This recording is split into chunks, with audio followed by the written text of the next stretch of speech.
Hey everybody, it's Kelly from Silly Moon Quilting Co. I hope you're doing well today. We're going to be talking a little bit about what to quilt where today. It's a little bit different video. I'm not actually stitching anything.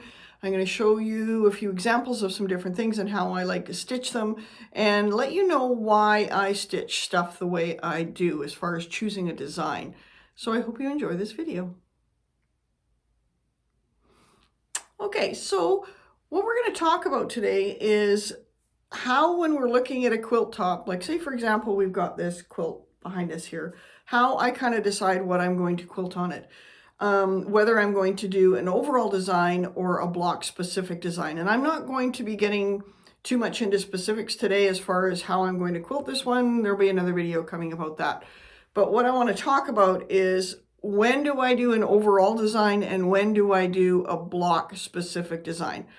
And you'll see I kind of close up on this quilt a little bit as we go along, and we're going to talk about what a block specific versus an overall design is. So basically when I've got my quilt top in front of me, there's a couple factors that are going to help me determine what pattern or how I'm going to quilt it. And the first one is how fast do I need this done? If I need it done quickly, I am more likely to choose a design that is going to be an overall pattern or something that's really repeatable, something that I'm not having to constantly move and use 7 different rulers to create that design. There are cases where I will choose to do that, but it's usually where I've got more time to do it. I can be a little more relaxed and a little more methodical about how I'm going to complete the quilt. And I can determine my path of quilting kind of ahead of time by sketching it out. So once I've done my kind of decision as to whether I want to do an overall design or I want to do a block specific design, and I'm going to show you some examples of that in a minute.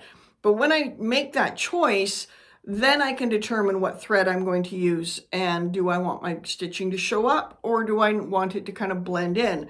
So if I want my stitching to blend in, I'm going to use a thread that is a blending thread, so I tend to use grays and yellows, etc. when I'm doing that.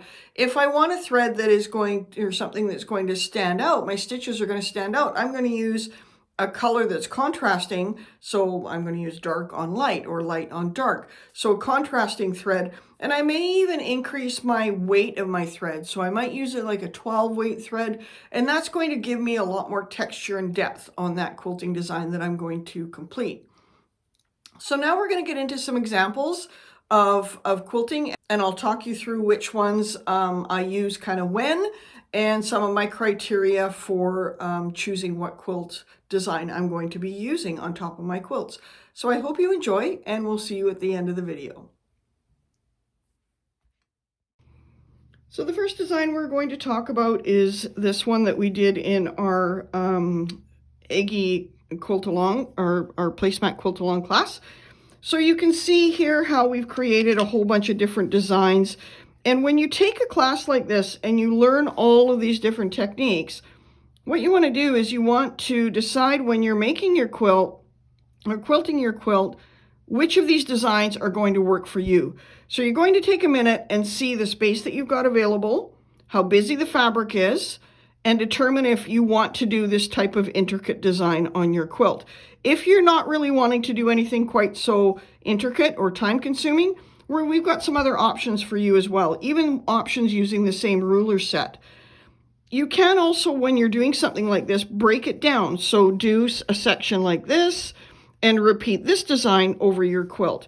You don't need to do this whole thing. I could just do the center part and break it down and repeat this design. The little center oval design here could just be repeated over my quilt. So it's going to create some really neat texture, right? The other thing we want to check is we want to decide what thread color we're doing. And I've done videos about this before, so I'm not going to get too much into it. But you can see on this one that it's navy with a bright yellow thread. And what that means is that I can really see all of these stitches. I can see what's going on with all of them.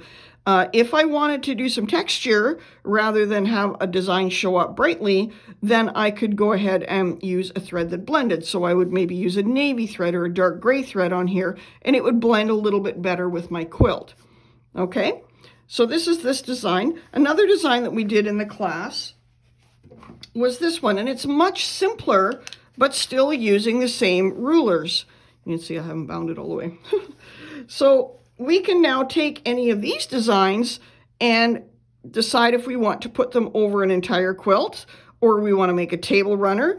If you took just the center part here and repeated this over a distance, that would be a really neat way to quilt your quilt overall, and just kind of make it a little bit different than, say, straight line ruler quilting, and just kind of kicks things up a notch. But again, it's a little more time consuming than some of our other options that we're going to discuss today. This was also part of the same class, but what I wanted to show you about this one is we've taken the same rulers and now we've created an overall design. So you can see how this would easily translate to a design over an entire quilt. Now, my trick when I'm working on a larger quilt is I tend to start in the center of my quilt. That way I know if I've started in the center of my quilt here, I know that when I reach this edge, what's left is going to be the same. When I reach this edge, what's left is going to be the same, and then the same on the top and bottom. I should have the same amount of space left on the top and bottom. If you're doing a busy overall design, not such a big deal because you're not going to necessarily see the top and bottom at the same time. But if it's on something smaller, especially like a table runner or a smaller quilt that's going to be sitting out somewhere on the wall, then you are going to want to make sure that you kind of divide it up. And by doing it that way, kind of starting in the middle and working my way out and then coming back and working the other way, I find that it kind of makes it so that I don't have to do quite so much math, which is good for me. So another really super easy and quick design is to do a clamshell design. I probably have 100 quilts with clamshells, but of course I've given them all away. So this is a sampler that I have here, a pattern holder kit. So you'll see here I've done a simple clamshell, and that's just using our beanie. So for this one I used beanie 6.2, but you can use any circle ruler. You can use whatever you decide you want to do as far as size. So you want the scale of your clamshells to kind of work with the scale of your project. If I had used a great big 8-inch clamshell, I wouldn't have much stitching on here, and I don't think the scale would work really well with the print or the size of the project. So when you're looking at the size of the clamshell, if you're going to do an overall clamshell, you want to make sure that you're picking a size that is complementary to the design that you've got. And again, you can see here we've got some nice bright red thread, and it means that my clamshells show. If I didn't want them to show on this and I just wanted the texture that's created, I could easily have done this in a light gray or a light yellow, and they just would have blended, and my stitches, good or bad, would not have been so noticeable.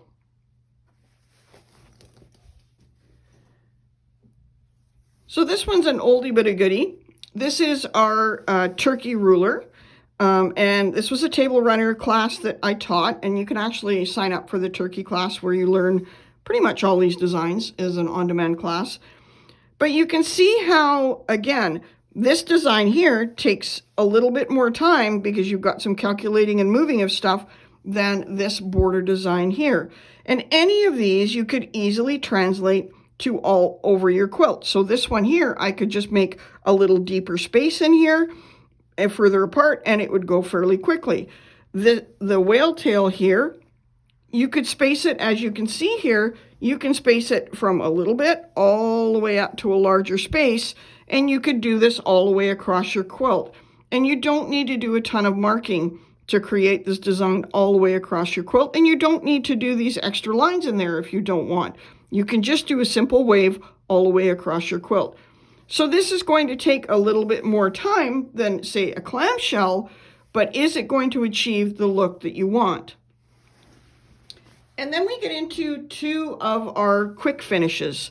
So these are our two rulers that are quick finish rulers, I call them, or overall design rulers. So this was pieced by me, and you can see it's quite small. It's going to be a charity quilt, so I'm not going to spend a ton of time quilting this, because if I were to actually go in here, each of these, and quilt each one, this would take forever. So what I did is I used my twisty ruler. So it looks like this. It's our twisty ruler, and it's a nice, simple, easy design that I can just go all the way over, and it creates some beautiful texture.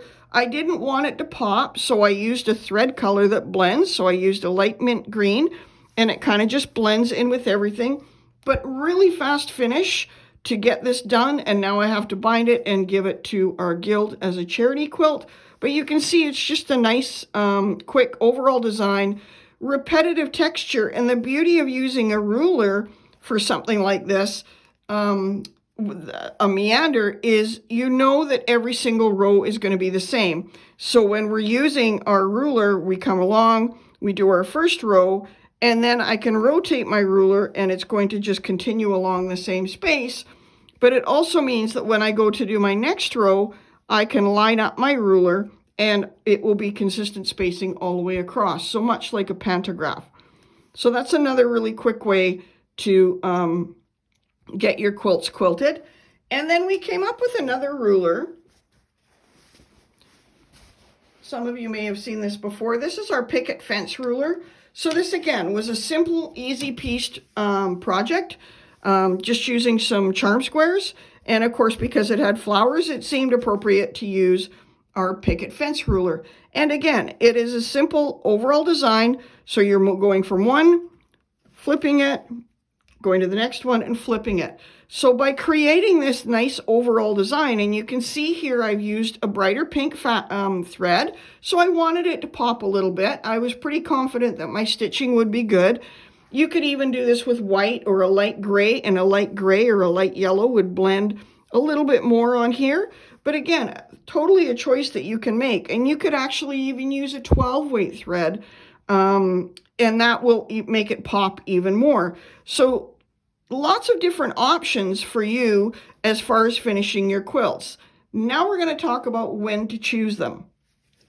So again, if you look at this quilt, I could have gone in and done some echoing in here and made this quilt a little bit more detailed in each block. I could have stitched in the ditch in each block.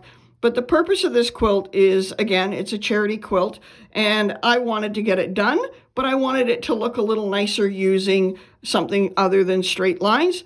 Don't get me wrong, I love a good straight line quilt, but for this one, I just wanted something a little bit more texture. So when you got a quilt that you want more texture on, grab your rulers and see if you can play with some different designs. The last quilt I want to talk about is our quilt that we did in our quilt-along last year. So this is our 2023 quilt-along, and you can see all of the different designs we created using our cheesy ruler and our edgy 6 ruler. So it's easy to see how you could take this design here and duplicate it all the way across your quilt to make a really neat design, a little bit more texture.